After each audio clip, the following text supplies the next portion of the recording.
Right then, just a quick one from me. This has just dropped through the door, and it's Wargames Illustrated, and I'm just going to take a look at the new American Civil War figures that Warlord have put together. So there's been a bit of discussion on Facebook, quite a bit of discussion on Facebook, and maybe a little bit of controversy about these figures as well. So I thought what I'd do is I would just break them open, and let's take a look at the free sprue that we get with Wargames Illustrated. So I subscribed to this, so you know, it's basically dropped through the letterbox this morning. So just throw the magazine away, just so you get the free sprue. You know, that's all you want really. I'm only joking, Wargames Illustrated if you're watching. Yeah, and gives us a chance to take a look at these American Civil War guys. Now, they're quite interesting because most of the controversy seems to be around the size of these. Are they 15mm? Are they 12mm? Are they 13.5mm, which is what most people think they seem to be?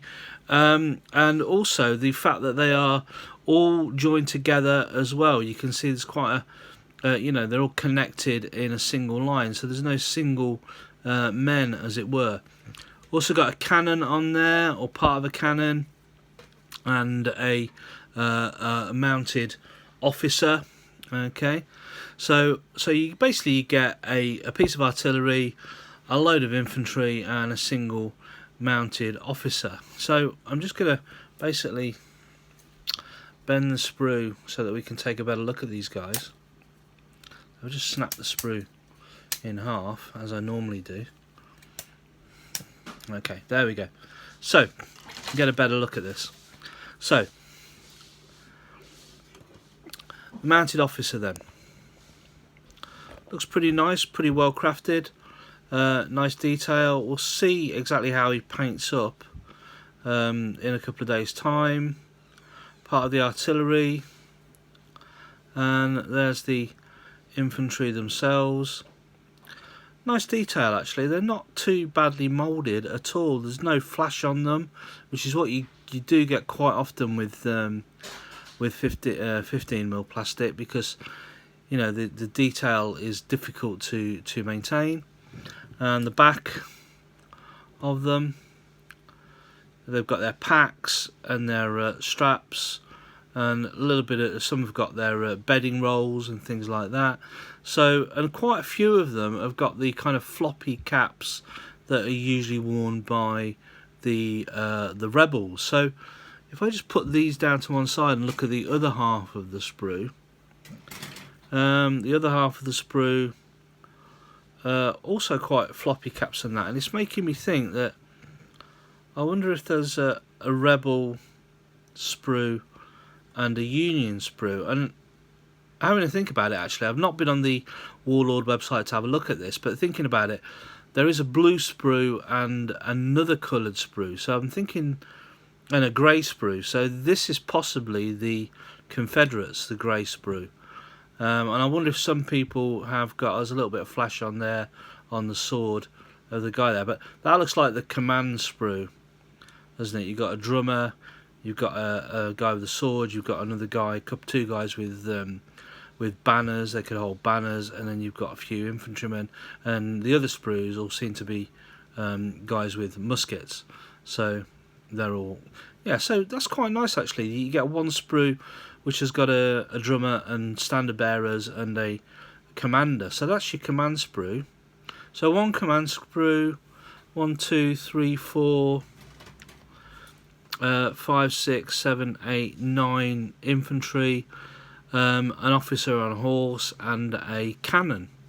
So you know, that's not too bad at all. Not bad at all for free, of course. You know, so yeah, so I'm pretty 100% sure that these are the rebels, these are the Confederates, which is good for me, because to be honest, if I was going to start playing American Civil War, and I don't at the minute, I don't have any American Civil War at all, then I would probably play Confederates.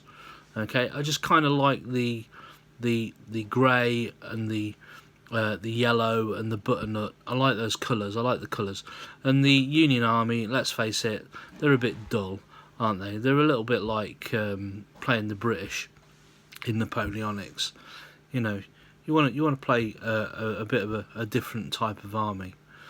Okay, so what I'll do then is I will cut these off and have a go at painting these up and basing them. I'm not 100% sure what size bases I could put them on, because you know, we're not going to have individual figures on 20mm by 20mm bases. They're going to have to go on a long base, obviously. They're really intended for very large battles. Now, American Civil War was, you know, famous for its vast, huge battles. You know, hundreds of thousands of men fighting each other. So these, you know, 15mm or 13.5mm, whatever they're supposed to be, they would be perfect for that. Now, like I say, I don't play American Civil War at the minute. Hang on, I just realised something. You do get the bases with them. Okay, so stupid me. Yeah, here are the bases. So 1, 2, 3, 4, 5, 6 bases. Unfortunately, there aren't enough bases for the figures. So I'm just wondering exactly what these bases are for, because why have they got holes in them? You know, you can stick the guys onto them pretty easily, but why are there holes in them? I have no idea. So maybe just to put standards on or something like that. I don't know. Maybe somebody will tell me in the comments. And then there's a couple of single bases. That's obviously the base for the artillery, for the cannon, and that's possibly the base for the individual commander. So, you know, Warlord tend to, you know, Wargames Illustrated tend to throw bases in, don't they, with sprues, so they don't always fit. So, you know, I'm pretty sure I'll probably use my own bases. There's no point using bases with holes in. You've got to fill all the holes, haven't you? And I've got thousands of bases. I could add these guys too. So what I'll do is I'll cut one off, paint it up, and we'll see what it looks like. Now, in terms of 15mm, I don't play 15mm anymore at all.